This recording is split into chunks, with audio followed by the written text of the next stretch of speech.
Good morning बच्चों। मैं हूं आपका इतिहास का प्रवक्ता पवन और मेरे संग पढ़ रहे हैं आप अपने इतिहास की पुस्तक। चलिए शुरू करते हैं।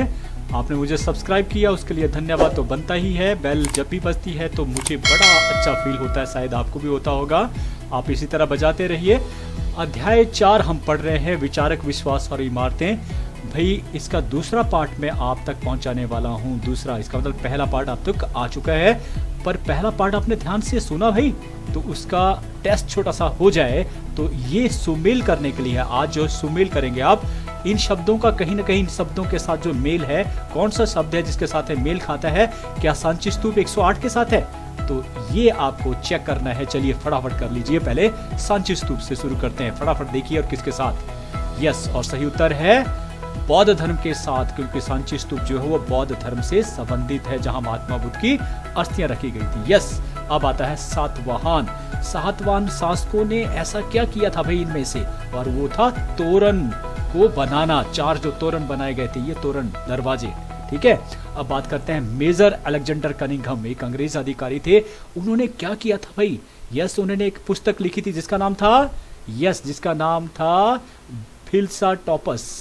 फिर त्रिदेव, यस, उपनिषद में आपने पढ़ा त्रिदेव, नए देवी देवता, तो वो कौन थे? त्रिदेव, ब्रह्मा, विष्णु और महेश, बिल्कुल सही है। और लास्ट में बन जाता है उपनिषद। उपनिषद कुल संख्या कितनी है? 108। अब बात करते हैं, आज के जो विषय है वो है, पहला रहेगा स्तूप के बारे में छोटी सी जानकारी हम फिर से ले लेंगे, और दूसरा है जैन धर्म और बौद्ध धर्म के उद्भव के कारण। वेरी वेरी इंपॉर्टेंट भाई, क्यों हुआ नए धर्म, क्यों इजाद हुआ जबकि पहले से ही हिंदू धर्म था, तो ऐसा क्यों हुआ कि ये धर्म आए, उसके कारण जानते हैं। तो सबसे पहले बात करेंगे स्तूप से संबंधित कुछ सवालों की। भी स्तूप क्यों बनाए जाते हैं, ये प्रश्न भी आपके जहन में होगा, तो समझ लेते हैं। देखिए, स्तूप में जो महात्मा बुद्ध से जुड़े अवशेषों और उनकी अस्थियां जो है वो रखी जाती थी, है ना, और उसके ऊपर स्तूप बनाया जाता था, जैसे कि अशोका ने किया था सबसे पहले। तो ये जो स्तूप है ये वास्तव में बुद्ध और जो बौद्ध धर्म को मानने वाले उनके लिए एक प्रतीक है ना, प्रतीक के तौर पर, क्योंकि प्रतीकों की पूजा ही सबसे पहले हर धर्म में हुई है। अगर हम देखें, हम हिंदू धर्म में बात करें तो मंदिर हमारे प्रतीक है। अगर जो है सिख में देखें तो गुरुद्वारा है, तो हर जगह आपको प्रतीक मिलेंगे। तो ठीक उसी प्रकार से प्रतीक के तौर पर इनको पूजा जाना था। और अशोक ने अपने ही शासनकाल के दौरान में लगभग 84,000 स्तूप जो है बनाए थे, याद रखना, जिसमें से 2 स्तूप बड़े इंपॉर्टेंट, एक है अमरावती का और सांची का स्तूप। क्लियर है? अब आता है कि भाई स्तूप कैसे बनाए जाते थे। भाई जिस प्रकार से आज जो मंदिर बनाए जाते हैं, गुरुद्वारे बनाए जाते हैं, ठीक उसी प्रकार से स्तूप बनाए जाते थे। देखिए कि स्तूप में जो है वेदी का जो रेलिंग लगती थी, स्तंभों का, पिलर का इस्तेमाल होता था, अभिलेखों का, इंस्क्रिप्शन का होता था, खोद के लिखा जाया जाना या मूर्ति बनाया जाना, उसके कहा जाता अभिलेख। फिर अलंकृत जो डेकोरेट किए जाते थे, उनका निर्माण में जो बाहर जो डेकोरेट किया जाता, सुंदर तरीके से उकेरित किया जाता, दैट इज कॉल्ड डेकोरेट। तो मौर्य हुए चाहे वो शुंग हुए, याद रखने ये शुंग हैं चाहे सातवाहन है, इन सभी ने जो है दिल खोलकर दान दिया, है ना, और उस दान के पैसे से ही स्तूपों का निर्माण जो है वो किया। क्या अब कैसे पता लगा भी दान दिया? क्योंकि जब भी कोई दान करता था तो उसका नाम जो है वहाँ पर लिखा जाता। जैसे आज भी अगर आप देखें बहुत सारे मंदिरों में जाएंगे तो दान जो जिन्होंने दिया है, कहीं ना कहीं टाइल्स में उनका नाम या किसी जगह, खास जगह के ऊपर उनका नाम जो है वो उकेरा जाता है, खोद के लिखा। ठीक उसी प्रकार से यहाँ पर भी इन स्तूपों के ऊपर भी जो उनके नाम लिखे हैं, जिनमें चाहे शिल्पकार थे, व्यापारी थे, जिन्होंने दान दिया, उन सभी का नाम वहाँ पर था। तो इस प्रकार से स्तूप जो है बनाए जाते थे। तो ये कुछ यस पीछे जो पिक्चर्स हैं वो थोड़ा सा मैं बता देता हूँ, जरूरी है कि भाई अशोका के शासनकाल में जो बनाए गए थे केवल इस तरह के थे, केवल उसमें कोई ज़्यादा जो है जैसे टॉम जैसे बनाया गया था मौर्य के शासनकाल में। लेकिन समय बीतता चला गया और उसमें बहुत सारी चीज़ें जो है वो आती चलेगी। पहले इस तरह से छोटा सा जो है बनाया गया, फिर क्या है, एक सीढ़ियाँ भी बना दी गई, सीढ़ियों के साथ बाद में जो है वो वेदिका बना दी गई, रेलिंग बना दी गई, फिर इनकी ये भी बड़े होते चले गए, जो ऊपर लगता था छतरी सा। तो इस प्रकार से ये जो है, आगे हम इसके बारे में पूरा डिटेल पढ़ेंगे। तो ये अब तीसरा आता है स्तूपों की संरचना, है ना, जो अब हम बात करते हैं संरचना के बारे में। ये अर्ध गोलाकार होते हैं, सेमी सर्कल होते हैं। आधा गोले को काट दीजिए ना, आधा 2 हिस्से हो जाएंगे, तो इस तरह आधा जो है इसे कहेंगे अर्ध गोलाकार। इस तरह की जो है पोजीशन होती है और इसे कहा जाता है अंड, है ना, ये हम पढ़ चुके हैं। प्राय जब अशोक के शासनकाल में तो केवल मिट्टी के टीले हुआ करते, मिट्टी से बनाए जाते हैं, लेकिन फिर धीरे धीरे क्या हुआ कि इसमें पत्थर और ईंटों का इस्तेमाल भी होने लगा, है ना। शुंग काल में जो है इस तरह से हुआ। और जब जो है सातवाहन आए तो उन्होंने उसे और भी सुंदर बनाया, रेलिंग लगा के, जैसे ये रेलिंग लगाई गई है या हार्मिका लगाई, इसे रेलिंग कहते हैं ना, ठीक है, रेलिंग बोलते हैं इसको। जो हार्मिका जिसे बालकोनी भी कहा जाता है, तो ये हार्मिका स्थापित, हार्मिका के अंदर जो है एक जो मस्त बनाया गया जिसे जो है यष्टि भी कहा जाता था, इस प्रकार से ये लगाए गए। तो बहुत सारी चीज़ें, और एक और है जिसमें जिसका नाम आता है, कई बार पूछा जाता है, ये प्रदक्षिणा पथ है, प्रदक्षिणा पथ, जिसके ऊपर चलना जो है अपना जो है वो धार्मिक कर्तव्य समझते। जैसे जो है अगर आपने इस्लाम को पढ़ा तो वहाँ पर जो है वहाँ भी प्रदक्षिणा पथ जो है बनाया जाता, 7 बार जो उसके फेरे लिए जाते थे, जहाँ पर घूमने के लिए जगह बनाई होती है उसे कहते हैं प्रदक्षिणा पथ।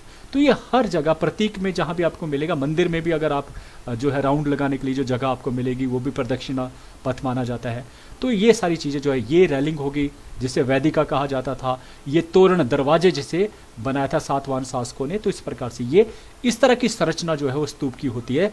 इसलिए आपका अब स्तूप के बारे में कोई क्वेश्चन नहीं रहा होगा, ऐसा मैं मानता हूँ, इसलिए मैंने ये चीज़ें डाली हैं। अब आता है इंपॉर्टेंट, और वो है कि जैन धर्म और बौद्ध धर्म का उद्भव क्यों हुआ भाई। जैसे कि मैंने पहले भी कहा था कि जब से पहले से ही धर्म थे यहाँ पर, हर धर्म, हिंदू धर्म जो सबसे पौराणिक धर्म वो यहाँ पर था, फिर भी एक नए धर्म क्यों ईजाद हुआ उसके बारे में बात कर लेते हैं। पहला एक कारण है वो है राजनीतिक दशा, इंपॉर्टेंट है ना, कुछ ना कुछ तो फर्क रहता है। देखिए कोई भी नई गवर्नमेंट आती है ना, बीजेपी से जो है कांग्रेस आए, कांग्रेस से बीजेपी आई, तो वजह तो होती है ना, कोई कारण होता है, तो ठीक वही है, वैसी वजह थी। तो जानते हैं एक एक करके। पहला राजनीतिक दशा कि उत्तरी भारत में जो राज्य थे वो शक्तिशाली राज्य बन चुके थे, बड़े बड़े राज्य स्थापित थे, साम्राज्य नहीं था, छोटे राज्य में स्थापित था, लेकिन ये काफ़ी बड़े थे, है ना। जैसे हिमाचल हो गया या उत्तर प्रदेश हो गया, इतने बड़े बड़े राज्य उस समय हुआ करते थे। तो ये उस समय जो है, अगर मगध की बात करें तो 2 बड़े शासक उस समय, मगध जो है अपने आप में एक बहुत बड़ा जो है वो उसमें राज्य स्थापित था। तो इसके जो बड़े राज्य, उसके बड़े जो शासक थे उनको मैंने था बिंबिसार और अजातशत्रु। याद रखना, बिंबिसार और सार है यहाँ पर, बिंबिसार और अजातशत्रु। ये बच्चे ना कई बार जो है जो बिंबिसार है उसको बिंबिसार भी मान लेते हैं, जो कि अशोक के पिता थे। तो ये डिफरेंट है ना, बिंबिसार और बिंबिसार ये अलग हैं। अजातशत्रु ये 2 जो है बहुत महान शासक रहे उस समय, और इनके ऊपर जो है ब्राह्मणों का प्रभाव से ये मुक्त है, क्योंकि अभी हमने पिछले पार्ट में पढ़ा था कि ब्राह्मणों का प्रभुत्व जो है बहुत बढ़ गया था, चाहे वो राजा हो या प्रजा हो। लेकिन ये ऐसे राजा थे, 2 राजा, जिनके ऊपर इनका जो प्रभाव था वो नहीं था, उससे मुक्त थे। मतलब उन्होंने अपने ज्ञान को ऐसे बना रखा था कि वो इनके प्रभाव से, उनको जो अच्छा लगता था उसी को ही अच्छा बोलते, बुरे को बुरा बोलते थे। ये मान के चलते हैं कि ऐसे ये लोग रहे होंगे दोनों ही। तो इसलिए जो है, इसलिए क्या हुआ कि जो दूसरे धर्म के उस समय जो रहे होंगे, जैन था, सबसे पहले जैन धर्म आया, फिर बौद्धिज्म आया, तो कहीं ना कहीं इनके लिए भी उनके दिलों में जगह थी। अब जिसने बना ही लिया कि मेरा जो धर्म यही है, दूसरा मुझे एक्सेप्टेबल नहीं है, तो फिर वहाँ तो जगह ही नहीं बनती है ना, वहाँ तो बताना भी काफ़ी नहीं है फिर। तो इस कारण भी कि ऐसे लोग जो इस तरह के थे, जो ब्राह्मणों के प्रभाव से मुक्त थे, उनके वजह के कारण ही जो ये धर्म अस्तित्व में आया। तो क्या हुआ, क्योंकि राजा ने इनको जो है वो राजा ने बढ़ावा दिया, राजा चाहते थे दूसरे धर्म की को भी वो तवज्जो देना चाहते थे, उसको संरक्षण दिया।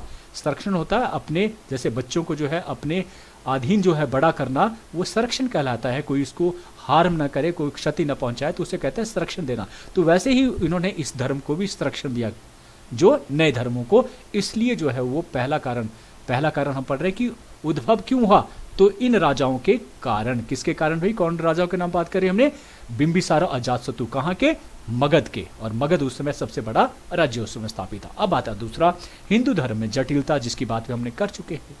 भाई जटिल हो गया, जो धर्म बहुत सादा था, पवित्र था, वो धर्म कैसा हो गया था, अब जटिल हो गया था। अनेक अंधविश्वास जो है वो आ चुके थे। भाई बिल्ली के काटने से भाई ऐसा हो जाता है, अरे वो भी तो भाई पशु है, वो भी चलेगा ही ना, वो कहीं ना कहीं तो पाँव रखेगा ही रखेगा।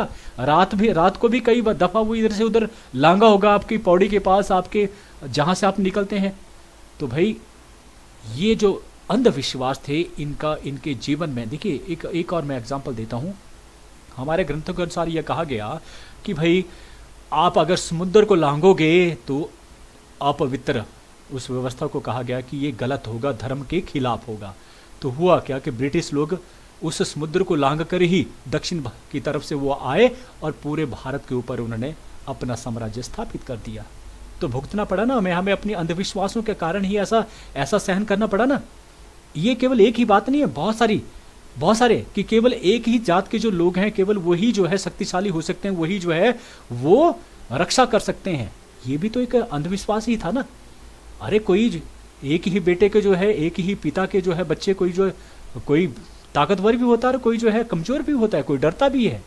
तो ये जरूरी नहीं। तो इस प्रकार के इन अंधविश्वासों के कारण जो है जटिलता आ गई धर्म में, और ऐसी जटिलता, ऐसे अंधविश्वासों से लोग जो तंग आ चुके थे, इसलिए वो दूसरा धर्म चाहते थे। ये भी कारण हुआ दूसरे धर्म को आने का मार्ग प्रशस्त किया गया हिंदू धर्म की जटिलता ने। तीसरा आता है खर्चीला धर्म। इसकी बात भी हो चुकी है पहले, फिर से, कि हिंदू धर्म जो था वो लगातार जटिल होता जा रहा था, खासकर उत्तर वैदिक काल में। देखिए, अगर हम ऋग वैदिक काल की बात हमने कर चुके हैं, उस समय जो धर्म था, हिंदू धर्म था, वो बिल्कुल सादा था, कोई ज़्यादा उसमें तड़क भड़क नहीं थी, ज़्यादा खर्चीला नहीं था। लेकिन उत्तर वैदिक काल में था, कर्मकांड शामिल हो गए, लालच शामिल हो गया, जो यज्ञ थे वो बलियां दी जाने लगी पशुओं की, कई और उन पशुओं को खरीदने के लिए पैसा चाहिए। वहां पर सोने की तरह राजा जो है, वो राजा को बहुत सारा दान देना पड़ता था, आदमी को दान देना, तो खर्च बढ़ता चला गया और कई कई वर्षों तक चलते थे। तो भाई ये जो खर्चीला धर्म होने के कारण भी लोग जो है इससे नाखुश थे, या यूं कहो लोगों की पहुंच, ऐसा धर्म जो लोगों की पहुंच से दूर हो जाए तो भाई लोग क्यों एक्सेप्ट करेंगे। अब जो चीज इतनी महंगी हो जाए कि आपके खरीदने के लिए पैसे न रहे तो आप उसको खरीदेंगे क्यों भाई, उसको कभी देखेंगे भी ना। तो वैसा ही इस धर्म के साथ भी हुआ। तो इसलिए जो लोगों ने दूसरे धर्म की तरफ अपना रुझान पैदा किया। तो ये तीसरा कारण हुआ। फिर चौथा कारण आता है ब्राह्मणों का नैतिक पतन। कि आरंभिक जब ये हिंदुत्व की बात करते हैं तो ब्राह्मणों का अपने एक चरित्र हुआ करता था, जैसा उनको दर्शाया गया था ग्रंथों में, उस तरह का जीवन वो जीते थे और उससे वो आदरणीय थे समाज में। लेकिन क्या हुआ, जैसे जैसे धन उनके पास आता चला गया, और धन हमेशा क्या करता है, बुद्धि को भ्रष्ट करता है, तो उससे क्या हुआ, अब उनका नैतिक जो पतन था वो होने लगा था। लोगों को में जो उनके प्रति जो भावना थी वो उसमें परिवर्तन आता चला गया, और इस धन ने को बटोरने के लिए वो इतने लालची हो गए कि वो किसी भी हद तक जाने लगे। और इसके कारण भी क्या हुआ, दूसरे धर्म की तरफ लोगों ने देखना शुरू किया। क्लियर हो गया। फिर आता है पांचवा, वो है जाति प्रथा। कि ये जो धर्म था हिंदू धर्म, इसने जाति प्रथा को इतना कठोर बना दिया। पहले देखिए, वर्ण व्यवस्था स्थापित होती है जिसमें कोई भी व्यक्ति किसी भी वर्ण में जा सकता है। वो समझ आता है कि भाई ठीक है, लोगों को अच्छा दक्ष बनाने के लिए, कौशल पूर्वक बनाने के लिए ये अच्छी व्यवस्था थी कि कोई भी व्यक्ति को सबसे पहले ही पता हो जाना चाहिए कि भाई मैं कौन सा काम कर सकता हूं, मुझे उसी तरफ को जाना है और वही चीज करनी है। तो वो तो अच्छा बात है। उसमें क्या था कि जो है प्रतिद्वंद्विता थी कि मुझे तो भैया इसमें जाना, मैं तो ये करना है, और पहले से ही दिशा निर्देश भी था, तो वो तो अच्छी बात है। लेकिन क्या हुआ, अब ब्राह्मण को ये अनुभव हो गया कि उसका बच्चा आगे का जो है वो पढ़ा लिखा नहीं है, वो अच्छा नहीं पढ़ सकता है, वो उस काबिल नहीं है। तो भाई लेकिन उसको अब क्या होगा, वो तो किसी भी काबिल नहीं, वो तो शूद्र कहलाएगा, सबसे नीचे को, उसको तो पैसे भी नहीं मिलेंगे, क्योंकि उसको शूद्र को कहा गया भाई तेरे को तो सिर्फ सेवा करनी है, उसके बदले में पैसा मिले ना मिले। तो भाई इसकी स्थिति तो खराब होगी, बदतर हो जाएगी। तो क्या हुआ भाई, अब उस स्थिति को बनाए रखने के लिए क्या कर दिया गया, कठोर ला दिया गया, नियम बना दिए गए कि भाई जो जिस जाति में पैदा हुआ उस जाति का ही रहेगा। वो अलग ब्राह्मण जो है वो ब्राह्मण ही रहेगा, क्षत्रिय क्षत्रिय रहेगा, शूद्र शूद्र ही रहेगा।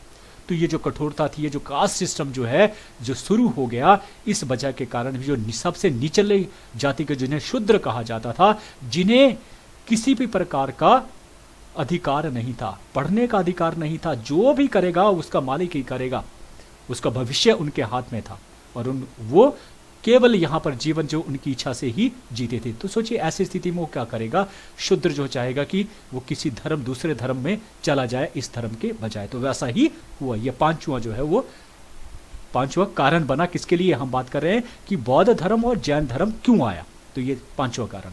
फिर छठा कारण आता है वो है कठिन भाषा। देखिए, जिस धर्म की भाषा ही समझ में ना हो, अब ये तो वो बात होगी कि मान लीजिए कोई जो रशियन जो आ जाता है, कोई चाइनीज़ आ गया भारत में या मेरे पास आ जाता है, और मुझे चाइनीज़ नहीं आती है, वो मुझे बड़ी अच्छी अच्छी बातें सुना रहा है और मुझे उसकी बातें ही समझ नहीं है। वो अच्छी बात अपनी तरफ से बहुत अच्छी बात कर रहा है, मेरी सिफारिश कर रहा है या मुझे कोई अच्छा ज्ञान दे रहा है, लेकिन मुझे वो समझ नहीं आ रहा है। तो भाई उस भाषा का क्या मतलब हुआ मेरे लिए, समझ आएगी ना। इस तरह से समझ पाओगे ना आप लोग। तो भाई अब संस्कृत भाषा सभी की भाषा नहीं थी, संस्कृत भाषा आज भी सभी की भाषा नहीं है। तो जो भाषा ही अपनी नहीं थी, लेकिन उसको पवित्र बताकर ये कह दिया गया कि इस भाषा में ही अगर कोई चीज़ की जाए, कर्मकांड किए जाए, तो भाई उसका फल अच्छा मिलता है। तो लोगों ने ठीक है, हो गया, एक्सेप्टेबल हो गया, लेकिन इस भाषा में जब मंत्र उच्चारित होते थे या जब पढ़े जाते थे, काफ़ी घंटों में समय में चलता था, तो वो समझ में ना आना, वो भी उनका जो कारण था कि भाई जिसका पता ही नहीं है तो उसको हम कैसे मान लें कि ये अच्छा हो रहा है, बुरा हो रहा है, क्या हो रहा है, क्या नहीं हो रहा है। तो इस प्रकार से जितनी भी धार्मिक हमारी पुस्तकें अगर देखेंगे, वेद है, उपनिषद है, ब्राह्मण ग्रंथ लिखे गए, रामायण महाभारत लिखे गए, सब कुछ संस्कृत भाषा में ही लिखा गया था। तो जिस धर्म को हम पढ़ ना सके, उससे आदमी जो है वो क्या क्या समझ पाएगा।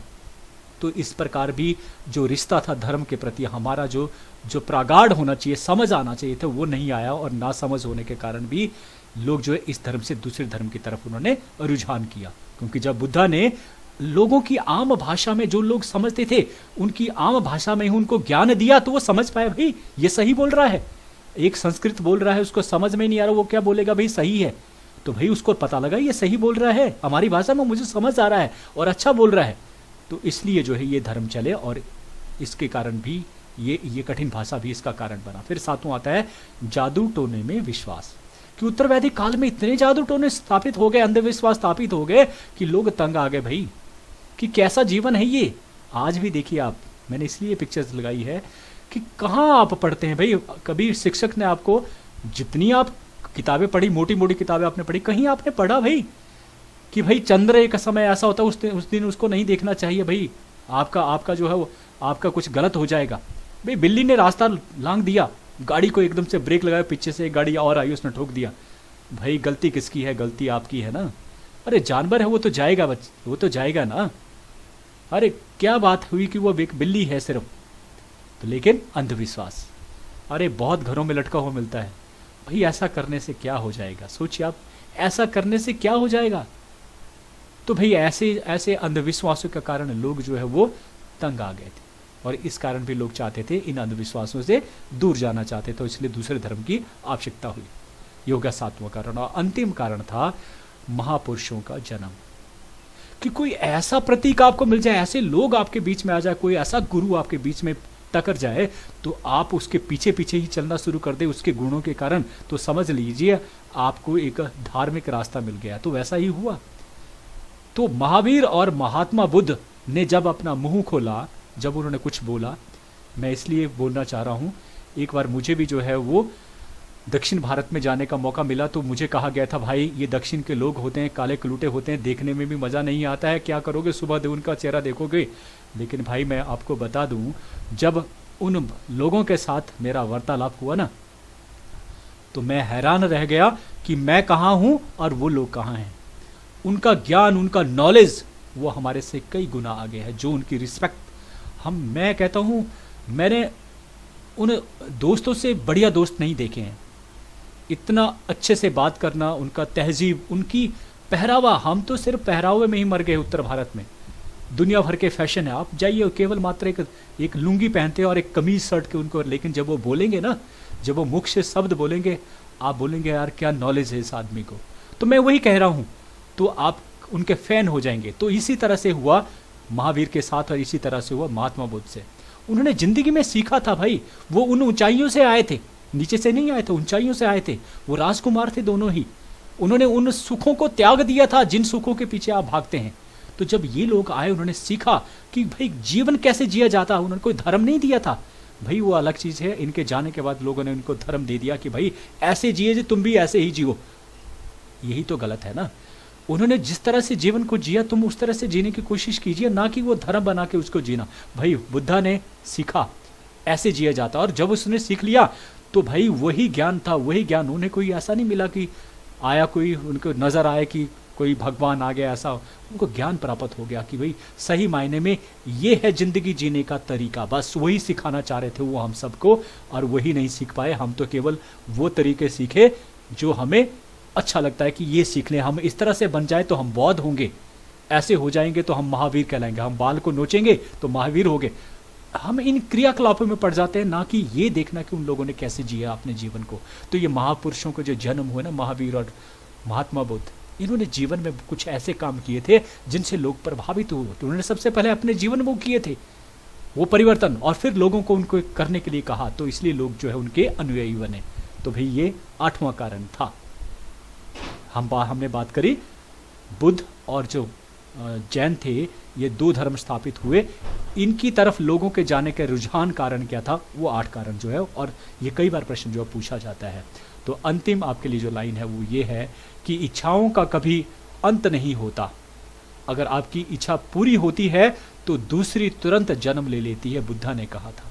तो इसलिए ये जो इच्छाएं हैं, इनको अगर आप त्याग देंगे ना, तो वही मोक्ष होगा। याद रखना, मोक्ष की स्थिति क्या होती है? आनंदमय प्राप्त हो जाना। याद रखना, जब आपको कोई इच्छा ही नहीं रहेगी, मुझे क्यों धन चाहिए भाई, भगवान ने जितना दिया उतना काफी, जो मिल रहा है वो काफी है, तो वो मोक्ष हुआ। तुम खुश होंगे, मोक्ष, खुश होना, आनंद को पाना। तो आप भी आनंद को प्राप्त हो, और जो मैंने पढ़ाया आपको वो हमेशा याद रखना। थैंक यू, आपने मुझे ध्यान से सुना, उसके लिए बहुत बहुत धन्यवाद।